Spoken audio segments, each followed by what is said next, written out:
This is the B-52 Stratofortress. It first flew in 1952. It has been dropping bombs on American enemies since Eisenhower was president. It has outlasted every aircraft designed to replace it. And right now, the Air Force is spending $2.8 billion to keep it in the air until 2050. That means a bomber designed before the Korean War will still be on active duty when today's airmen are drawing Social Security. The easy answer is nostalgia. Bureaucracy. Defense contractor inertia. Wrong. The real reason the B-52 refuses to die has nothing to do with politics or tradition. It has to do with a number almost nobody outside Minot Air Force Base talks about. That number is 70,000, as in pounds, as in how much weapons payload the B-52 can carry internally and externally combined, more than any other American aircraft flying today.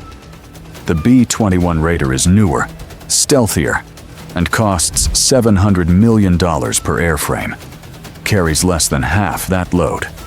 When the mission requires putting an enormous quantity of precision ordnance on target in one pass, there is no replacement. There may never be one. But the payload is not even the deepest part of this story. The deepest part is inside the bomb bay, bolted to a mechanism most people have never heard of, managed by a crew that starts working 16 hours before a single wheel leaves the tarmac. Start there. The munitions assembly building. Before the B-52 becomes a bomber, someone has to build the bombs. At Minot, Barksdale, and the other Buff bases. Buff stands for Big Ugly Fat Fellow, which is what the crews actually call it. Weapons technicians spend hours assembling Joint Direct Attack Munitions, JDAMs, by bolting GPS guidance kits onto unguided bomb bodies. Each kit costs about $30,000. Each bomb body weighs 500 to 2,000 pounds. The technicians torque each interface to a precise setting because a loose guidance fin doesn't drift slightly off target. It tumbles. A tumbling 2,000-pound bomb hits within a few hundred yards of where it was aimed instead of within a few meters. The difference between those two outcomes is the difference between a destroyed target and a war crime. Once assembled, the weapons move to the aircraft on trailers called MHU-83 bomb lifts. These aren't forklifts. They're hydraulic loaders that extend beneath the B-52's bomb bay and raise individual weapons onto a rotating structure called the Common Strategic Rotary Launcher. Think of it as a revolver cylinder scaled up to the size of a compact car. The launcher holds 8 weapons internally and rotates to dispense them sequentially on a single pass. The B-52 doesn't have to fly over a target 8 times. It flies over once, and the launcher does the work. External weapons hang on pylons under each wing. The B-52 can carry 6 more cruise missiles per wing on some configurations, for a total of 12 additional weapons outside the fuselage. Each pylon has its own wiring harness, its own targeting data feed, its own release sequence.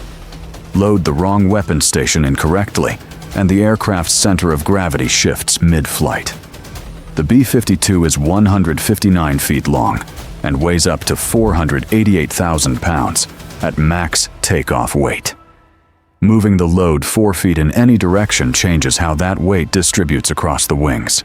Asymmetric load during weapons release means the aircraft rolls at the worst possible moment. Loading alone takes 8 to 12 hours for a full combat configuration. That's before engines start. The B-52 has 8 engines, not 4. 8. The original J-57 turbojets were replaced by TF-33 turbofans in the 1960s, and those are now being replaced again with Rolls-Royce F130 engines under the Commercial Engine Replacement Program. The reason for the latest swap is simple. TF-33 parts don't exist anymore. The production line closed decades ago. Maintainers have been cannibalizing aircraft to keep other aircraft flying, which is a polite way of saying they've been robbing the dead to treat the wounded. The F130 engines produce 17,000 pounds of thrust each. 8 of them give the B-52 136,000 pounds of total thrust.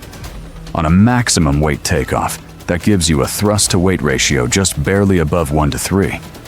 The aircraft climbs, slowly, deliberately, like a building deciding to become an airplane. But here is where the B-52 does something that stops engineers cold the first time they see it. Watch the landing gear on takeoff and landing.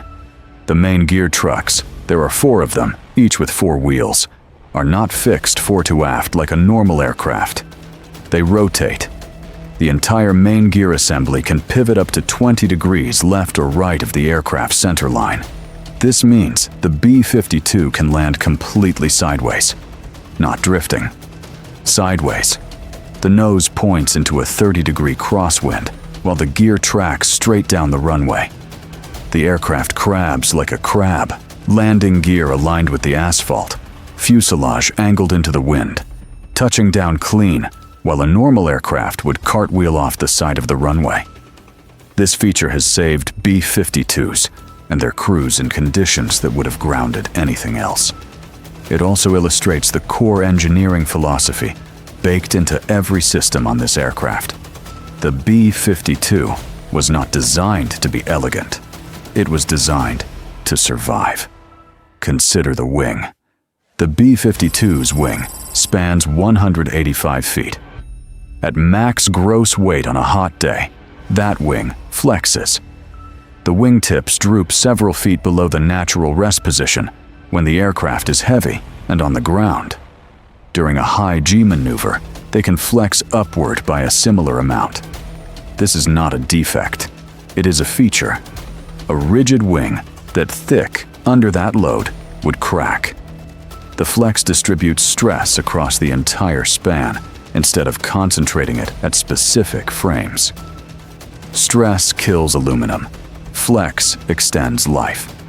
That wing has been life extended, reskinned, repaired, and inspected so many times that some panels have seen 3 generations of maintainers. The Air Force tracks every major structural component by tail number and accumulated stress cycles. Not flight hours, stress cycles. A hard landing counts more than a gentle 4-hour sortie. A heavy weapons load, fully fueled, in turbulence, counts more than a light training flight at altitude. The B-52 fleet does not get older the way a car gets older. It ages the way a suspension bridge ages, by accumulated load, not by time. Now the mission begins. Wheels up from an undisclosed base. Fuel load, 312,000 pounds. That is 46,000 gallons of JP-8 in bladder tanks that run through the wings and fuselage. At cruise, the B-52 burns roughly 3,300 gallons per hour. Unrefueled range is approximately 8,800 miles. But the B-52 almost never flies unrefueled on a real mission. The KC-135 and KC-46 tankers extend that range to effectively unlimited. The aircraft can fly from Barksdale Air Force Base in Louisiana, refuel over the Pacific, deliver weapons anywhere in the Indo-Pacific theater, refuel again, and return without landing. The longest combat missions have exceeded 30 hours. 30 hours in a cockpit designed in 1948. The crew station has been upgraded, but the bones are original. 6 crew members: pilot, co-pilot, electronic warfare officer, radar navigator, and on older variants, a gunner. The gunner's position was eliminated in the 1990s after the tail-mounted 20mm cannon was removed. The space is now used for additional electronics, but the rest of the crew still sits in ejection seats that were engineered when Korea was a hot war. The downward-firing seats for the lower deck were a compromise that engineers fought over for years. At low altitude, a downward ejecting seat is a death sentence. The crew knows this. They fly the mission anyway. At cruise altitude, 50,000 feet, the B-52 looks slow. It is slow by fighter standards. Maximum speed is 650 miles per hour, Mach 0.86. A modern air defense missile can close that gap in under a minute. The B-52 does not survive by speed. It survives by range and by what it carries. The AGM-86 B air-launched cruise missile has a range of over 1,500 miles. The B-52 launches it outside the threat radius of almost any ground-based air defense system. The bomber never enters the defended airspace. The missile does. This is Standoff. The B-52 does not need to survive the target. It only needs to survive the launch point. That is the doctrine that has kept this airframe strategically relevant for 70 years. And that doctrine is expanding. The B-52 is being certified for the new AGM-180 hypersonic cruise missile and the long-range anti-ship missile, LRASM, a weapon that can find and sink a surface combatant using onboard sensors. A bomber from 1952 will soon be launching hypersonic weapons at targets its designers could not have imagined, guided by satellites that did not exist when the aircraft first flew.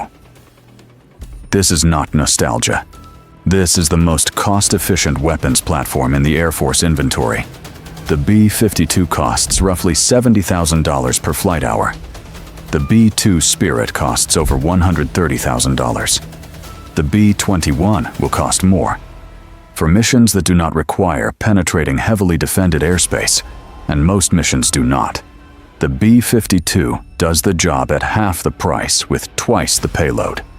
The aircraft will outlive the pilots who fly it today. Their children may fly it, not because it was the best bomber ever built, but because the Air Force found something harder to achieve than speed, stealth, or technology. A platform that could absorb every new weapon, every new mission, every new threat environment, and keep flying. The B-52 is not a relic. It is a fact about what endurance actually costs and what it is actually worth.